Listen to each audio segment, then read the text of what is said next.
Hello everyone, Disha here. Welcome back to this video.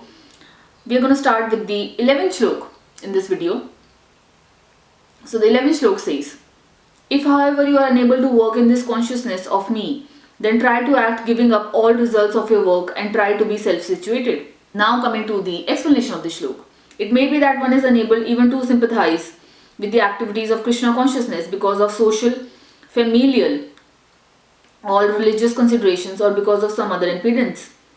If one attaches himself directly to the activities of Krishna consciousness, there may be objectives from family members and so many other difficulties.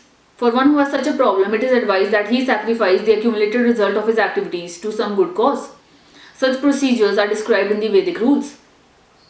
There are many descriptions of sacrifices and special functions of punya or special work in which the result of one's previous action may be applied. Thus, one may gradually become elevated to the stage of knowledge. It is also found that when one who is not even interested in the activities of Krishna consciousness gives up charity to some hospital or some other social institution, he gives up the hard-earned results of his activities. That is also recommended here because by the practice of giving up the fruits of one's activities, one is sure to purify his mind gradually. And in that purified stage of mind, one becomes able to understand Krishna consciousness. Of course, Krishna consciousness is not dependent on any other experience because Krishna consciousness itself can purify one's mind. But if there are impediments to accepting Krishna consciousness, one may try to give up the results of his actions. In Bhagavad Gita, it is stated, one who decides to sacrifice for the supreme cause, even if he does not know that the supreme cause is Krishna, he will come gradually to understand that Krishna is the supreme cause by the sacrificial method. Now coming to the 12th shlok, which says, if you cannot take to this practice, then engage yourself in the cultivation of knowledge. Better than knowledge, however, is meditation, and better than meditation is renunciation of the fruits of action, for by such renunciation one can attain peace of mind. Now coming to the explanation of the shlok. As mentioned in the previous verses, there are two kinds of devotion service, the way of regulative principles and the way of full attachment in love to the Supreme Personality of Godhead. For those who are actually not able to follow the principles of Krishna consciousness, it is better to cultivate knowledge because by knowledge one can be able to understand his real position.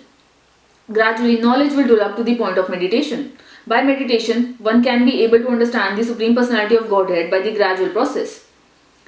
There are processes which make one understand that one himself is the Supreme, and that sort of meditation is preferred if one is unable to engage in devotional service.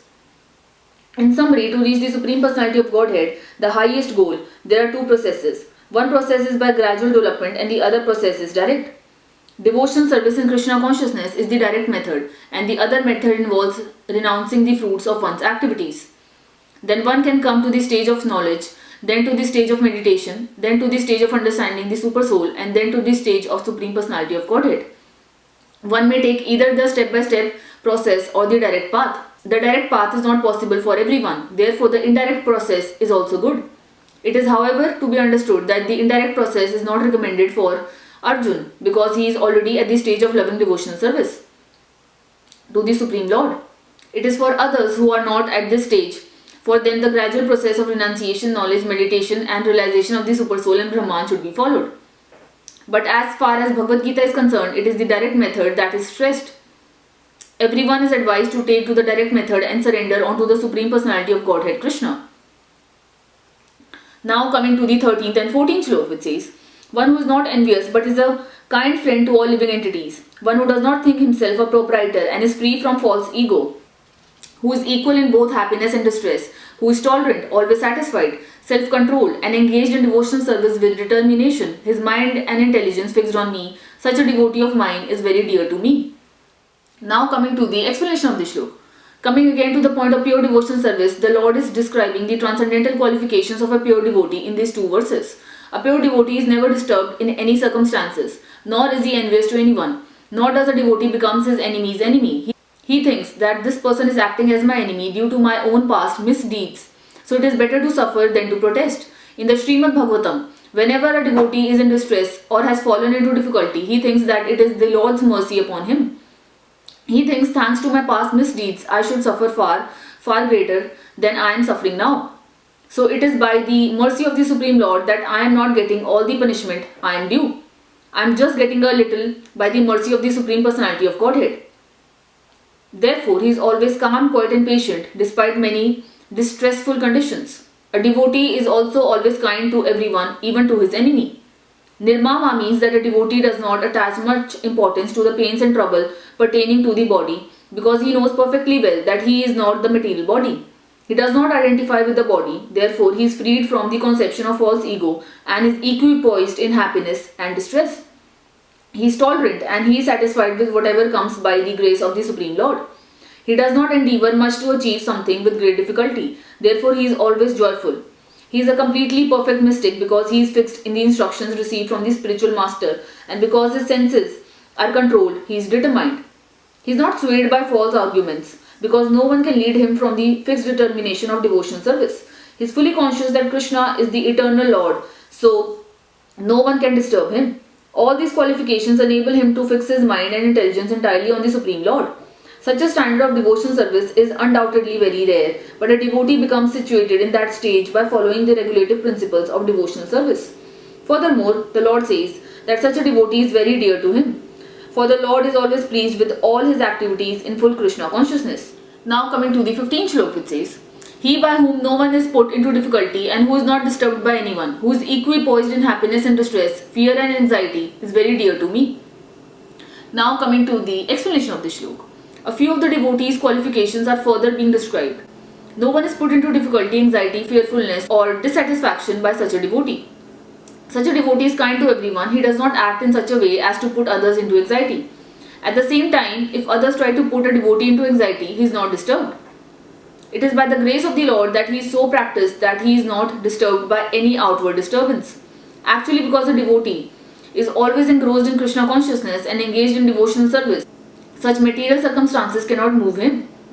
Generally, a materialistic person becomes very happy when there is something for his sense gratification and his body. But when he sees that others have something for their sense gratification and he hasn't, he is sorry and envious.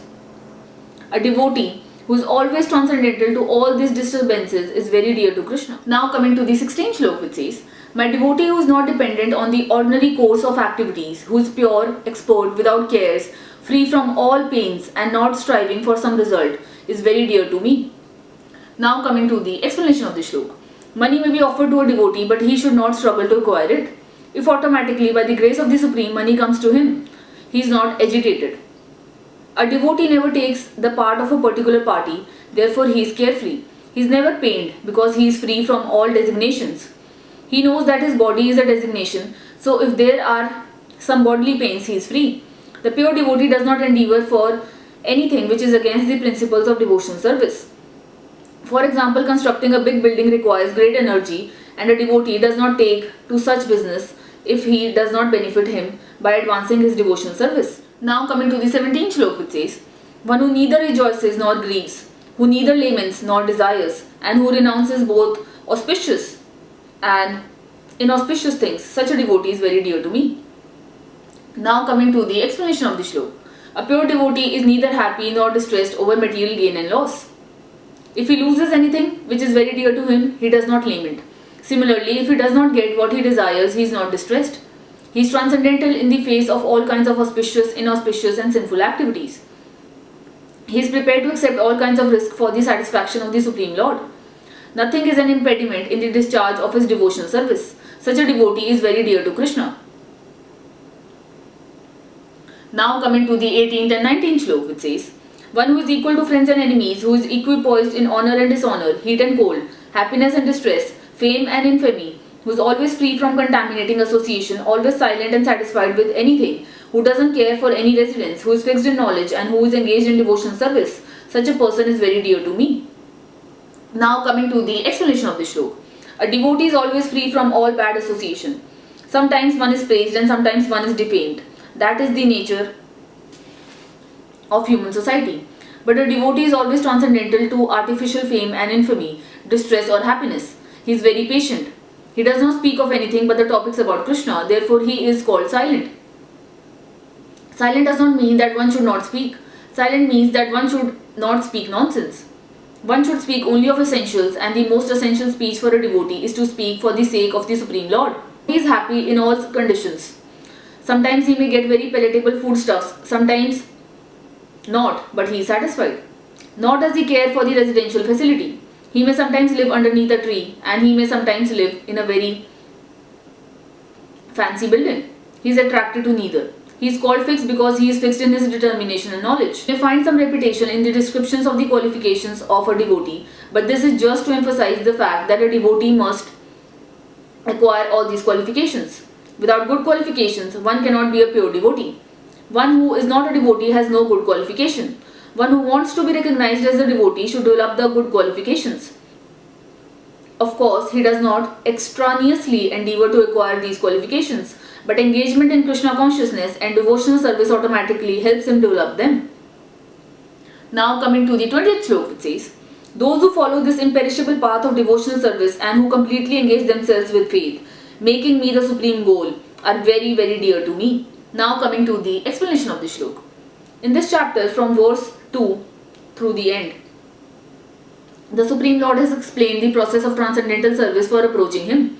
Such processes are very dear to the Lord and He accepts a person engaged in them. The question of who is better, one who is engaged in the path of impersonal Brahman or one who is engaged in the personal service of the Supreme Personality of Godhead, was raised by Arjun, and the Lord replied to him so explicitly that there is no doubt that devotional service to the Personality of Godhead is the best of all processes of spiritual realization. In other words, in this chapter it is decided that through good association one develops attachment for pure devotional service and thereby accepts a bona fide spiritual master, and from him begins to hear and chant and observe the regulative principles of devotional service with faith, attachment and devotion, and thus becomes engaged in the transcendental service of the Lord. This path is recommended in this chapter. Therefore, there is no doubt that devotional service is the only absolute path for self-realization, for the attainment of the Supreme Personality of Godhead. The impersonal conception of the Supreme Absolute Truth are described in this chapter. In other words, as long as one does not have the chance to associate with the pure devotee, the impersonal conception may be beneficial. In the impersonal conception of the Absolute Truth, one works without fruitive result, meditates and cultivates knowledge to understand spirit and matter. This is necessary as long as one is not in the association of a pure devotee. Fortunately, if one develops directly a desire to engage in Krishna consciousness in pure devotional service, he does not need to undergo step-by-step improvements in spiritual realization. Devotional service, as described in the middle 6 chapters of Bhagavad Gita, is more congenial. One need not bother about materials to keep body and soul together, because by the grace of the Lord, everything is carried out automatically. With this, we end the Bhakti Vedanta purpose to the 12th chapter of the Srimad Bhagavad Gita in the matter of devotional service. So we have completed all the 20 shloks of this chapter, and we are going to begin with the 13th chapter, which is the nature, the enjoyer and consciousness, in the next video. My name is Disha and I will see you all in the next video.